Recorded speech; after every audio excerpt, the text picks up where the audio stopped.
Assalamualaikum warahmatullahi wabarakatuh. Perkenalkan kami dari kelompok 3 Paralel 3 akan mempresentasikan hasil dari tugas proyek akhir struktur data, yaitu untuk topik project management. Dengan anggota saya sendiri, Syifa Izzatul Rahmah, eh, dan dua teman saya ada Ahmad Subandar dari Hadi dan Rusdi Balfats. Selanjutnya yaitu latar belakang dari tugas yang kami buat. Jadi manajemen proyek merupakan salah satu aspek krusial dalam mencapai tujuan organisasi dengan efisien dan efektif.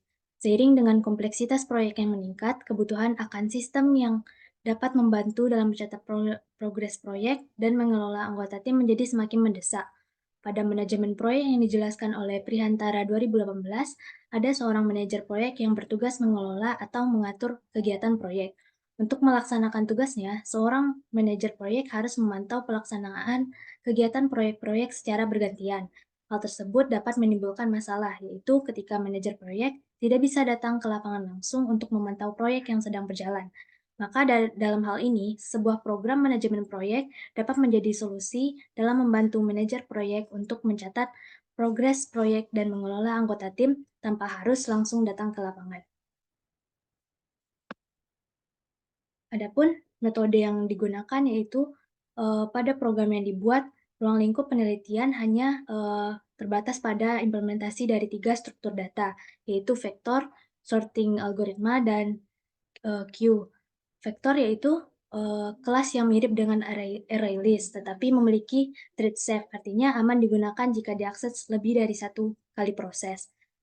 Sementara sorting yaitu proses pengurutan data yang sebelumnya disusun secara acak atau tidak teratur menjadi urut dan teratur menurut suatu aturan tertentu. Biasanya pengurutan terbagi menjadi dua, yaitu ascending dan descending. Yang ketiga yaitu queue atau antrian, merupakan tipe dari daftar linear yang mengikuti prinsip first in, first out. Artinya, item yang pertama kali dimasukkan ke dalam daftar akan menjadi item yang pertama kali dikeluarkan. Baiklah, selanjutnya hasil dan pembahasan akan dijelaskan oleh teman saya, Rusdi. Ya, jadi hasil dari proyek ini, dalam proyek ini, sistem manajemen proyek ini diimplementasikan menggunakan konsep pemrograman Object Oriented Programming atau OOP dalam bahasa C++.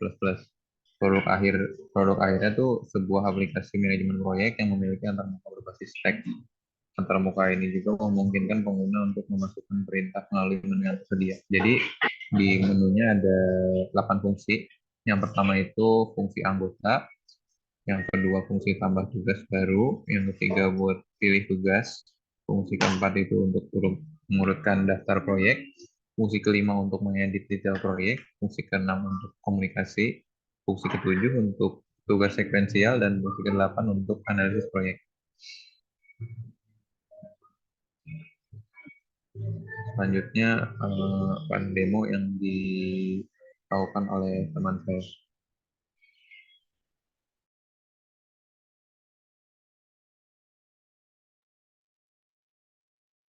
Baik, sekarang kita masuk ke bagian demonstrasi. Di sini tampilan utama dari menu utamanya ada judul, deadline, status, dan deskripsi dari proyeknya.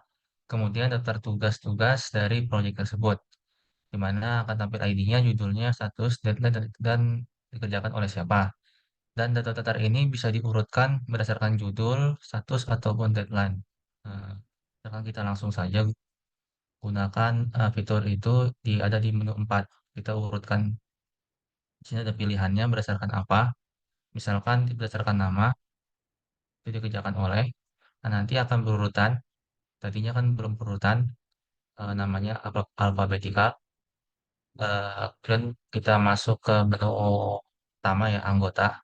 Jadi untuk menambahkan tugas ke dalam sini, pastikan terlebih dahulu kalau anggota yang mau ditambahkan itu terdaftar dalam menu anggota ini.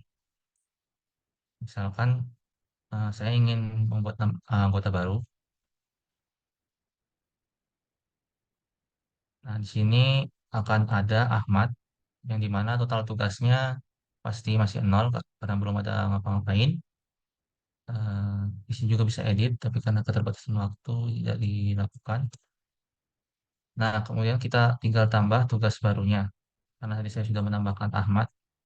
Misalkan di sini task 10.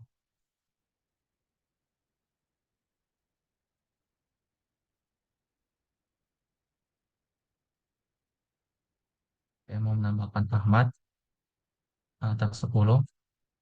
Nah, ini Ahmad sudah ada. Dan kalau kita lihat di menu anggota, nambah total tugas dimilikinya. Oke, kemudian kita bisa lanjut ke menu pilih tugas. Misalkan kita tugasnya ini mau tandain, tadi kan sebelumnya belum selesai, sekarang mau ditandain sebagai tugas yang sudah selesai.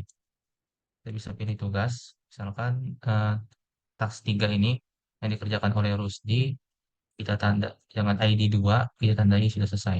Nah, di sini bisa dihapus juga, bisa diedit. Ini tadinya belum selesai, jadi selesai. Oke. Nah, sekarang sudah selesai yang task 3-nya. Dan kemudian untuk urutan tadi sudah. Untuk edit detail proyek ini edit biasa dari ini judul ini. Misalkan kita coba aja. 5. Kalau misalkan nggak mau diganti bisa min 1. Misalkan ini deskripsi baru. Nah, jadi nggak berubah kalau min 1.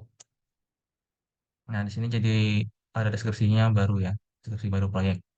Kemudian fitur berikutnya ada komunikasi. Nah, di sini ada total pesan belum dibaca. Misalkan Subhan ingin mengirimkan pesan kepada Ahmad. Nah, pilih anggota dulu Subhan. Nah, Subhan kirim pesan berarti 2. Terus ke Ahmad. Terus misalkan pesannya Halo Ahmad. Nah, kalau kita lihat, nanti Ahmad jadi ditambah, total pesan belum dibaca jadi 1. Kita pilih 4. Si Ahmad pengen baca pesan dari Subhan, tinggal dibaca. Masukkan ID-nya 4. Nah, ini bisa dibaca.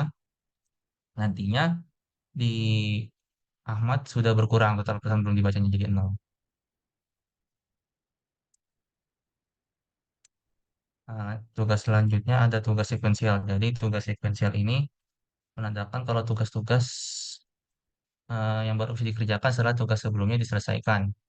Nah, untuk memasukkan tugas ke dalam tugas sekuensial ini, terlebih dahulu tugasnya itu harus didaftarkan ke dalam ini. Kalau misalkan belum daftar di sini, bisa ditambahkan dalam menu nomor 2 ini. Misalkan saya ingin menambahkan, nah ini kalau kita perhatikan task 3 sudah selesai. Kita misalkan menambahkan task 4 ke tugas sekuensial. Nih, menu pertama masukkan tugas keantrian. Nah, di sini tugas task ketiga tadi yang sudah selesai itu nggak masuk ke sini karena kalau sudah selesai kan nggak mungkin ditambahkan lagi.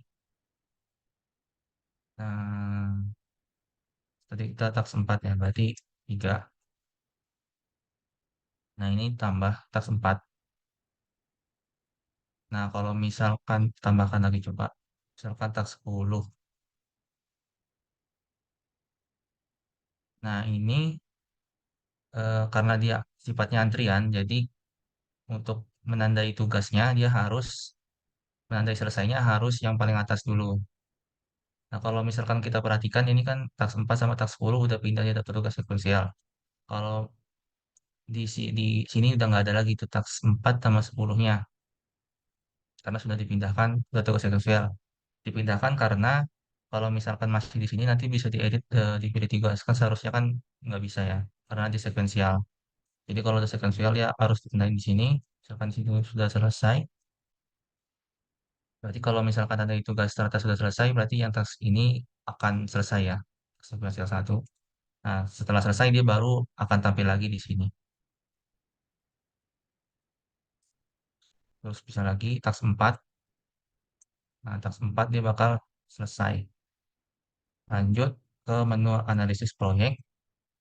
Di sini ada analisis proyeknya dari misalkan ini 3 dari tugas selesai, 7-nya ini udah termasuk dari tugas sekuensial sama tugas yang umumnya.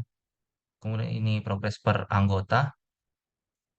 Nah, kemudian kita bisa pindah. Kalau tadi kan sebelumnya nggak bisa pindah dari anggota, nggak bisa melihat per anggota. Sekarang kita di sini bisa melihat. Misalkan ini tasnya Subhan, terus ini tasnya Rusdi, ininya bergerak ya. Terus tasnya Iza, tasnya Ahmad. Kalau misalkan di akhir pindah ke awal, bisa juga mundur. Bisa juga diurutkan.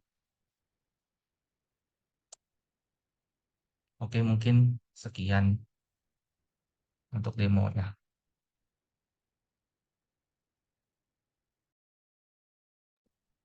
Baiklah, mungkin sekian presentasi dari kelompok kami. Ada salah kata kami, mohon maaf. Assalamualaikum warahmatullahi wabarakatuh.